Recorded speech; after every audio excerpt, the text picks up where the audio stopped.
यरबा जहारा बहा खइले बा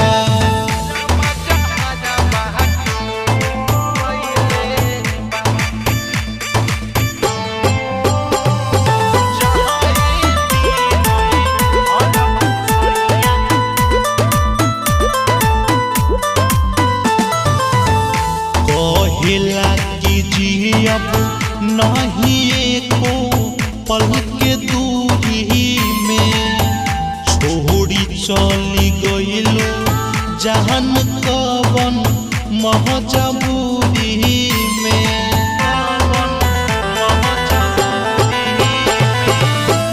कहिला कि जियब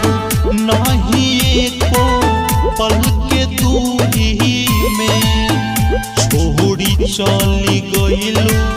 जहन